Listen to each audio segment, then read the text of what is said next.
This video is sponsored by Dysterra. Dysterra is a survival game with a futuristic setting. Survive on perishing Earth by gathering the most evolved mineral, Terracite, while you craft tools, build bases for survival. Keep an eye on various NPCs that emerge randomly while you play solo or co-op with other players to survive all around you. However, be aware of other players because not all players are friendly. You'll find various weapons and items ranging from modern to high-tech futuristic ones. With these weapons and items in hand, establish creative yet effective tactics to win in battles and survive till the end, especially while dominating a landmark, which brings a profound impact on the entire game world, accelerating or slowing down Terrifier. With this, you can have a strategic advantage over others. Peace or destruction is a dilemma you will have to face. Dysterra will begin CBT for 2 weeks starting from Tuesday, July 6th,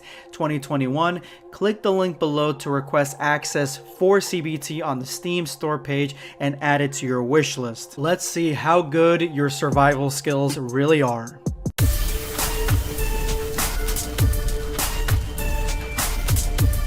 Prepare yourself, Dan Saiyan. Today I get the privilege of doing something that I have not done in quite some time, and that is review a brand new Rising Fist Dragon Ball fan manga.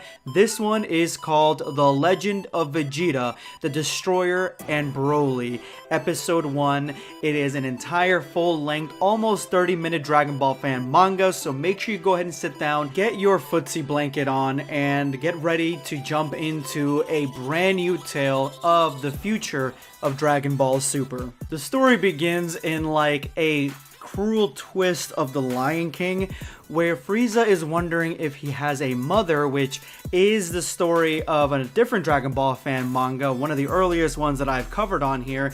And his interest in this is because he has been spending a lot of time with the Saiyans, who do have birth mothers. That's exactly what King Cole tells him. But King Cole basically says that they don't need to reproduce in that way. They don't need a mother, they don't need a father. They are superior beings, and by this holy right, this is the reason that they are deemed the most powerful beings in the universe, and basically are given full providence to control and rule over all the universe, all the lesser races. This is something that has inherently changed exactly how Frieza has been brought up, what his mentality is going into the Namek arc, and why he was afraid of the Saiyans, who could at some point turn around and become more powerful than he. So he destroyed all of them and then wanted to become immortal because his father pumped him up, gassed him up to believe that he is divine, that he is the strongest, and he has been given honorable, righteous purpose to rule over everyone. If he does not have this, if he doesn't believe he is the strongest, then Frieza basically has nothing. This is a good way to tell the early story of Frieza. This is a good way to give him a cool backstory to rely on, because we cut to current day Frieza, who is extremely obsessed and being tortured at the fact that 3 Saiyans are more powerful than him. Even him, who is nothing more than a footstool, has the gall to speak to me as though I were his lesser. Such a pity. You aren't even a challenge to fight anymore. I could send you back to hell again, but I bet that no longer scares you. Wander the universe and live with the fear that I will end you if you ever step out of line again.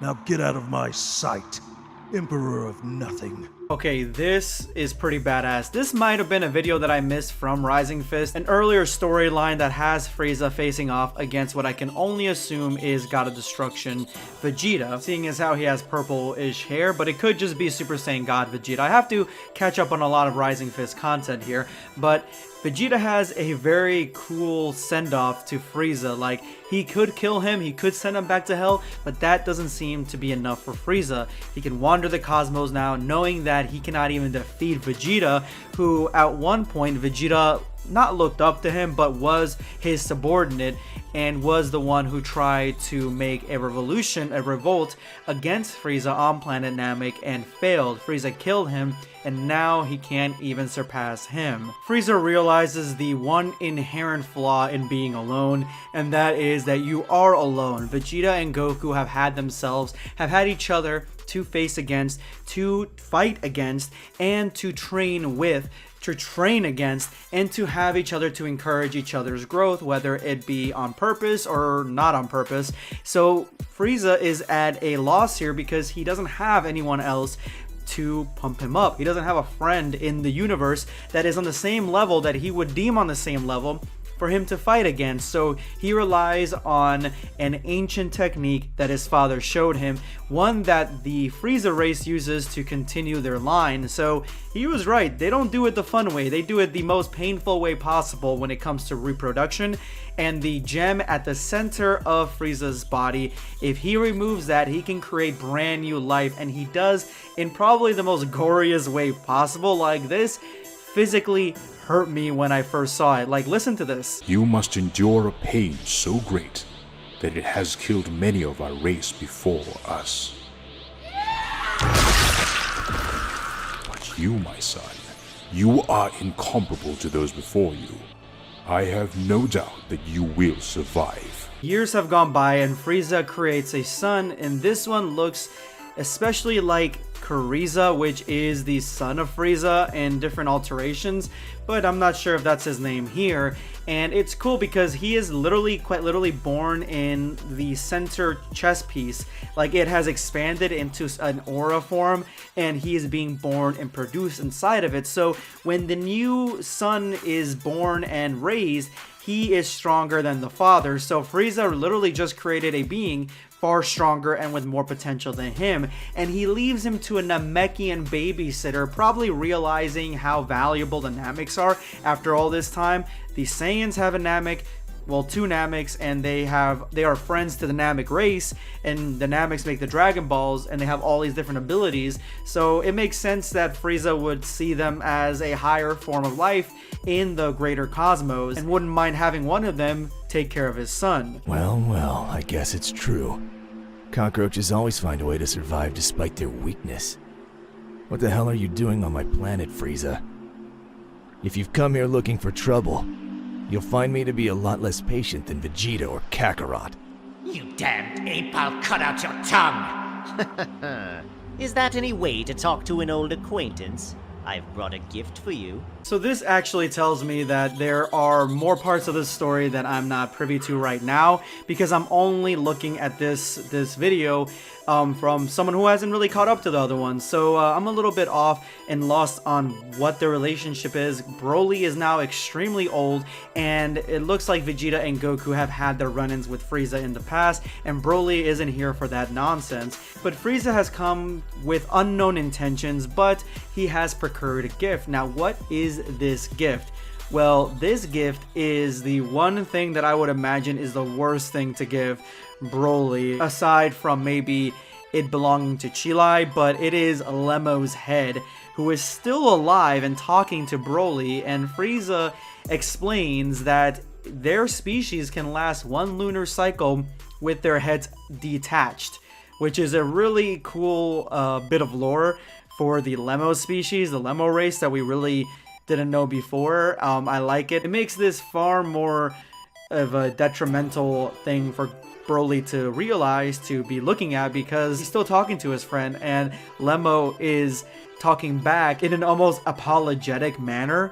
And I would say that Frieza better have some sort of contingent plan, because Broly's about to get pissed off and he's about to rage. So it seems that Lemo has struck a deal with Frieza, that Frieza would allow him to at least come see Broly before his end, because Broly wants to use the Dragon Balls to bring Lemo back, but Lemo, I mean, he's at the end of he's like way old. Like, Broly's old, Lemo's extremely old. Broly's a Saiyan with unlimited power, so I'm assuming that old age isn't probably that hard for him. But Lemo is just a normal dude, so he's been holding on seemingly just to talk to Broly.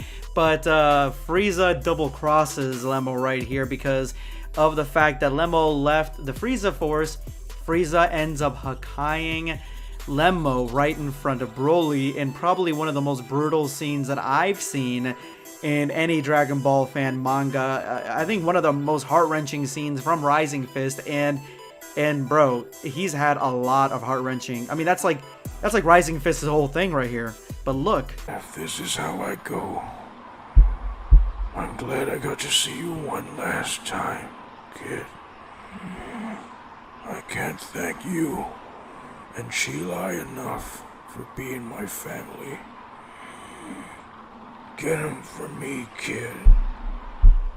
Goodbye. Lemmo, if I was with you, this never would have happened. I could have protected you. You're gone. And it's because... so literally, Frieza's only point to all this is to get Broly so pissed off that he goes into Legendary, goes into the Ikari, and then just for him to be really pissed off at Frieza so Frieza can destroy him in an even match, pushing Frieza into going into a brand new transformation that has horns, key horns, which is a really cool design technique here that shows the golden form. It looks like golden form second grade, a demonic, devilish Frieza looking form that to me is the highlight of this chapter. It definitely gives Frieza a more menacing look. It shows all the evil within Frieza, all the evil acts he's done. I mean, he killed Paragus, for God's sakes. He's killed countless others. He is not a good guy, and so this form definitely personifies that. But Broly isn't shaken by this, even though Frieza tells him that he's well past his prime. So really, this is the best time for him to finally destroy the Saiyans, because they are all old, and he, as his race, more than likely doesn't age at the same rate. He probably age a lot slower. So Frieza has been developing his skills and becoming stronger and stronger, while the other Saiyans have just been getting older and older. Frieza and Broly attack each other with the utmost haste, and this is the result. Stupid monkey! My Keyblade! That bastard bulldozed right through it! My arm! I can't feel my arm! Frieza! You... beast! You'll never touch me again! Okay, Frieza, I thought you had a lot more in the tank than this. Like, seriously, bro? Like, you had so much setup. You've been training. You've created a disciple or son so you can get stronger from your interaction with him. You've come and triggered Broly to the extent where he wants to just murder you relentlessly. Like, he is far more gone than he was back in DBS Broly, but Frieza seems to have such a huge vendetta against Broly because of the outcome of the DBS Broly movie, because of what happened to him then. He's got such a trigger in, like, you'll never touch me again, because Broly spent like a good hour or so beating the hell out of him. So it is kind of disappointing that he just went right through the Keyblade, like Broly bulldozed right through it, almost breaking Frieza's arm. But Frieza uses his signature techniques to try to make a dent into the Goliath. So after one of the most savage takedowns to the ground by Broly, who completely breaks through Frieza's lackluster technique, ability transformation, he just begins to wail on him, breaking through the golden form, the golden devil form that he had, and even reminiscing over the fact that Vegeta said Frieza's weak, and now Broly has confirmed it with Chilai coming out and wondering what got Broly so mad, what is going on. But if this continues, Vampa and their home would be destroyed, and that is when Broly goes apeshit on Frieza's corpse, because Frieza at this point, at least I think he's dead. There's no way he's alive. I want to see what he looks like after this. He probably looks considerably mangled, because yeah, he's just getting torn to shreds right here. And this is where I have to stop the Dragon Ball fan manga. It's a long 30-minute episode video, episode 1, so I'm going to break it into 2 parts. I will have the second part, the Vegeta part, tomorrow, so make sure you're here, guys, because it's about to get crazy. Let me know in the comments below what you guys thought of this this Rising Fist, the beginning of this Rising Fist video. And if you made it to this point of the video, you are now part of the hashtag #EndOfVideoSquad. Thank you guys so much for all your support. Make sure to drop that comment with that hashtag for a chance to be featured in my next video. Today I'm going to be responding to GKHN Fusion. Nice, this video is actually very interesting. What do you think of the Dragon Ball games? Thank you so much. I put a lot of effort into this What If. It was the first one I've done in years, so I wanted to make it as good as possible and as interesting as possible, and if it does pretty decently, then I wouldn't mind coming out with a original What If every week or so. But the Dragon Ball games, I love them, honestly. The best one for me was Budokai Tenkaichi 3, the one back in PlayStation 2, I believe. But the newer ones, Fighters, is harder for me to get, but I love it. Every time I play it, I jump into it and I spend hours on it. And Xenoverse 2, I literally beat that game 100 times. I haven't played any of the new DLC because there's too many at this point for me, for my liking. But the game is a fun, cool story. You can make your own characters. I just think that the combat is like it doesn't like it like lacks that oomph that Budokai Tenkaichi had, like the destruction feeling, like the strength feeling that game had, those games had. But those are my thoughts on it. Let me know in the comments below what you guys think of this question of the Dragon Ball games. This is going to be Blackscape signing off. Take care, guys. Subscribe for more content. Or perish.